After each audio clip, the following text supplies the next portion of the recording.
Happy Easter, guys. How are you? Welcome into a Sunday morning edition of the Daily Juice podcast with me, Matt Perrault. How are you? So here we are on a Sunday. You guys can follow me on Twitter at Sports Talk Matt. Hopefully you guys are having a great day, spending some time with some family.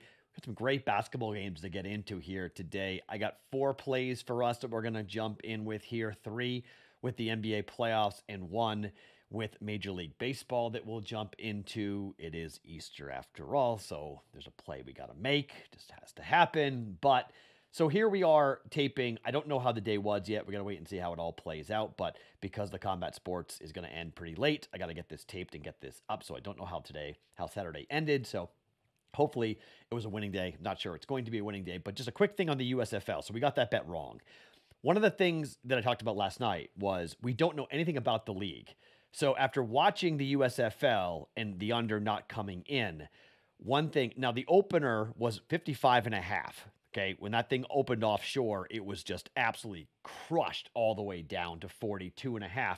It ended up closing at 40. So that was even some late action came in, got all the way down to 42.5. Late action came in. So if I'm not going to bet the USFL today, okay, I'm going to watch the league a little bit. It was the opener, the first ever game, Saturday night. I wanted to have some action on it just to see. But one thing, quick observations. 1, the defenses are tired in the fourth quarter.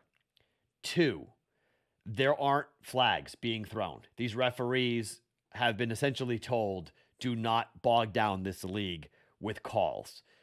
And 3, I knew they wanted points. I wasn't so sure as to how far they were going to go to kind of make sure that points are going to be scored, but they're really going to be, these games are going to be higher scoring than what we think, okay? So watch these games. I would lean towards overs here. I think the way the rules are, the way the game plans are being set up, running the ball will keep the scores suppressed a little bit because everyone, at least in the first game, both teams, Jersey, Birmingham, were both running the ball a lot, but they were running the ball really effectively because I think both offenses had practiced the run game really well, and they were picking up big chunks of yardage. Red zone defenses, nope. Those are your packages with the NFL. You have a red zone defense. You have a red zone package. So clearly these teams have not practiced that, and they clearly do not have a lot of tackling down right now. Their timing is down. Their communication is down,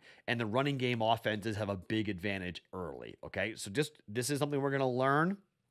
Got to be an evaluation process as to how the year goes. I love spring football. I love betting on spring football, but I'm not going to bet it today. It's going to be an observation day. Let's kind of sit back. Let's watch and see what these teams look like, what offenses are doing what, how these teams look before we bet on sides. Because betting on totals, I was going to bet unders in the first. If we hit yesterday, I was going to bet some unders today. We missed, so I'm going to hold off. But sides are really where you want to make some noise here. I know a lot of people who like New Orleans today. So if you want to play New Orleans, lay the points with, I think it's -3 on New Orleans. So I've been told that by a buddy of mine. Say, hey, I like New Orleans on Sunday. Okay, great. Happy for you. I'm not there. Okay, so let's talk some NBA basketball. I bet this when the line was 3. Line is 4. I'm okay with it, though. Boston at home against Brooklyn. Now, the numbers here, you might go, whoa, Matt, okay, Brooklyn, Teams that win series, normally they win game 1, okay? A lot of steam on the Celtics to win this series. I'm not really there, okay? I'm not 100% sure that Boston's going to win this series. In fact, I wouldn't hate a play, take the plus money on Brooklyn. Seems kind of public. Doesn't mean it's not going to hit, however. Jason Tatum, Jaylen Brown, but no Robert Williams for game 1. Robert Williams comes into this series, game 3, game 4, game changer in my mind. For Boston defensively, game changer. Celtics headed into the playoffs on a 4-game ATS winning streak. Beat Memphis by 29, beat Chicago by 23, beat Washington by 42, lost to Milwaukee on the road by 6, catching 8.5 points though, so they covered. Okay, on the year, Boston at home, 18, 21, and 2. They ended the year, though, on a 7-3 run ATS. Brooklyn on the road's been pretty good. Why? Kyrie's played on the road. 23, 17, and 1. Okay? They've failed to cover their last 2 games, and in fact, going down the stretch, 3-7 ATS for Brooklyn. It's really hard to look at the season and go, we can grab something off of this, because Boston last time played against Brooklyn on the 6th of March, laid 6, won by 6, okay? Before that, Boston on the road, laying 10, won by 35 against Brooklyn. Game before that was way back in the beginning part of the year, laying 1.5 at home, lost by 19 points. Kyrie went off in that game, scored a ton. And the fourth matchup was, let me see when the fourth matchup was between these teams. That was fourth matchup. Did they only play 3 times? We only played 3 times this year. That was once, twice. Oh, laying 9, they won by 23 points. Okay. So Boston is 3-1 ATS, 3-1 straight up against Brooklyn. This environment is going to be electric. Okay. First quarter Brooklyn, that comes from my partner Dave Sherapan, who made a pretty good case about Boston being a bit too hype in the first quarter, that maybe Brooklyn gets after it. They're leading after 1. Boston has been a very good fourth quarter team. They've been a very good closeout team in the fourth quarter. I'm going to lay the 4 points with Boston. I'll take Brooklyn first quarter, depending on what number you get here, probably half a point or -1. It's a pretty good bet to bet Brooklyn first quarter. I'll be on that personally. But officially, Boston Celtics laying 4. I bet 3 right when it came out. It went up to 4. I think you can still bet it. I think 3, 4. I'm okay with that. Laying 4 officially. I have 3. So hopefully that's what comes in. I told you guys about that on the Discord channel, bettingpros.com/chat to get in there. Discord bet, by the way, missed yesterday, unfortunately. He had a 3-leg parlay going. Raptors got destroyed, so that annihilated that. The Nuggets got killed, too, so 1 and 2 on that. My under came in.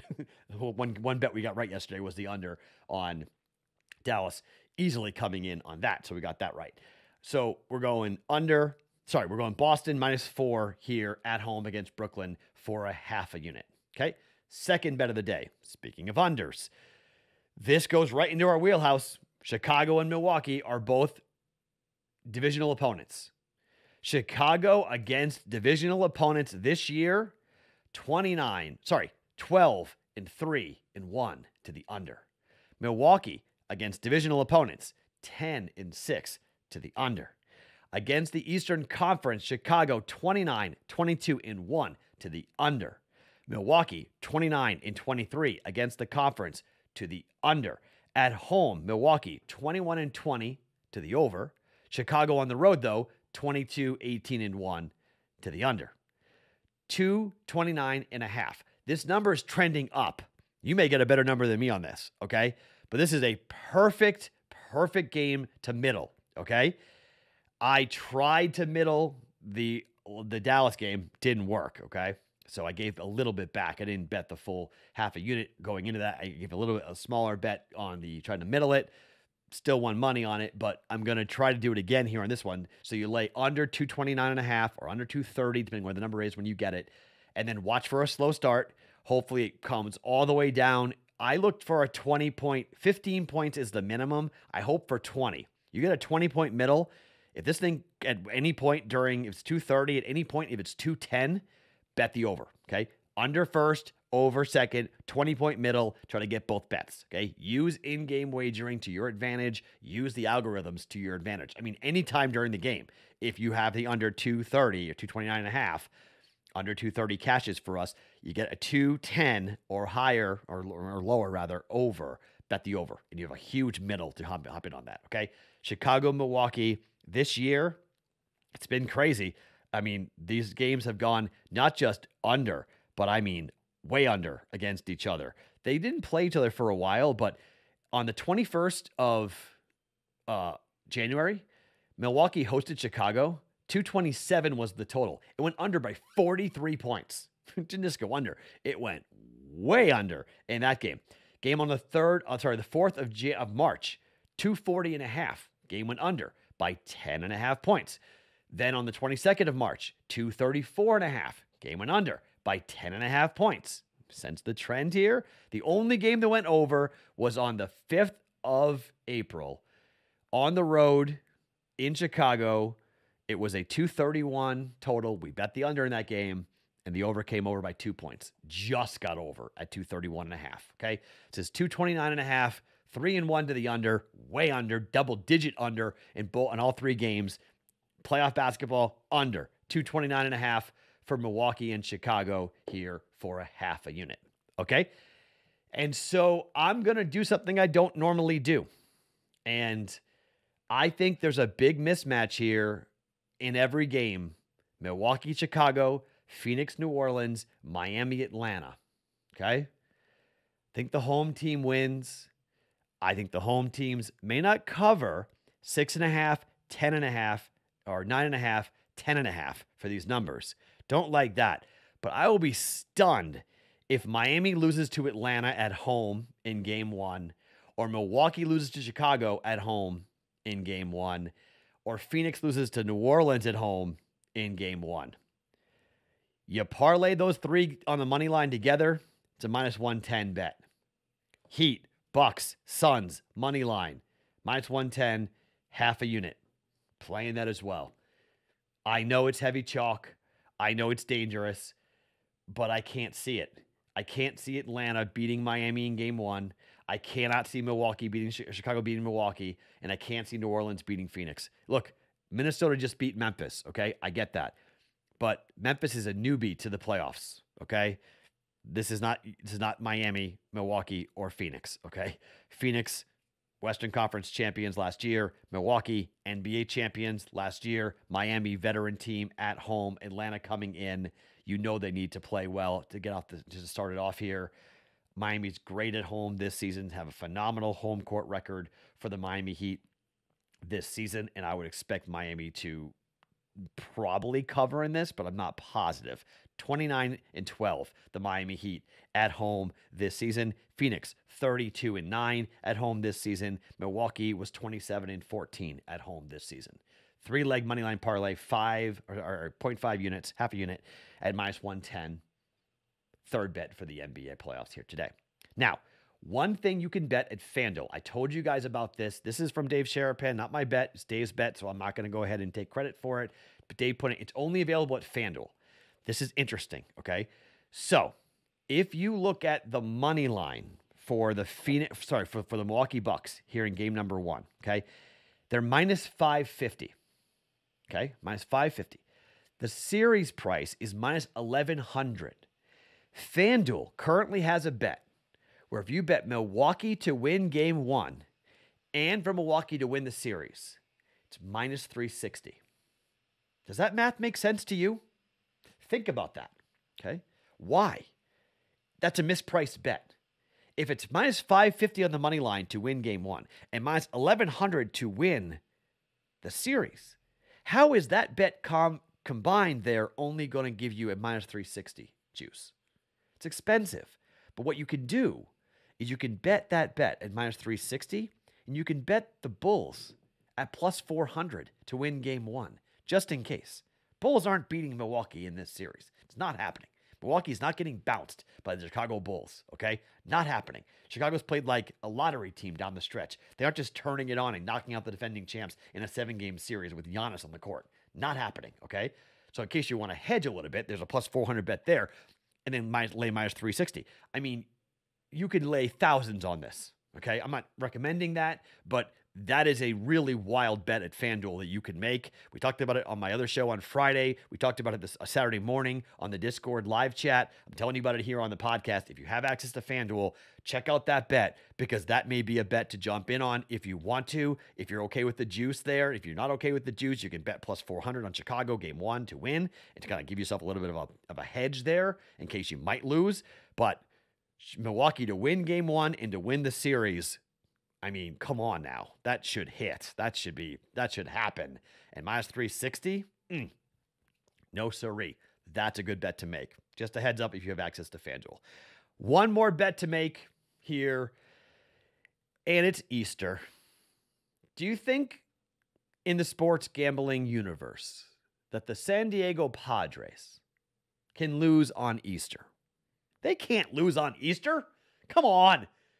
It's our Braves, Padres, Sunday Night Baseball.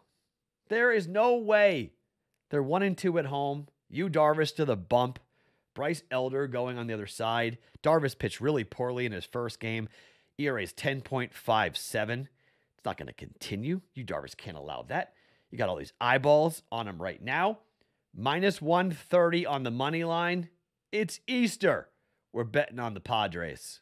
Let's go with the Padres, the fathers, the priests. San Diego at home. Minus 130 on the money line. Half a unit. There's not really a big breakdown there. It's just Padres aren't losing on Easter at home on Sunday Night Baseball. Padres win. They beat the Braves. Half a unit at minus 130. Okay? Those are the plays here on an Easter Sunday for us. Boston minus 4, under 229 for the Bulls and the Bucks. Heat, Bucks, Suns, moneyline parlay at minus 110. Padres moneyline at minus 130. Half a unit bets on 4 of them on this Easter Sunday. My name's Matt Perrault. Follow me on Twitter at SportsTalkMatt. Each and every morning, it's the Daily Juice Podcast, always being brought to you by BetMGM.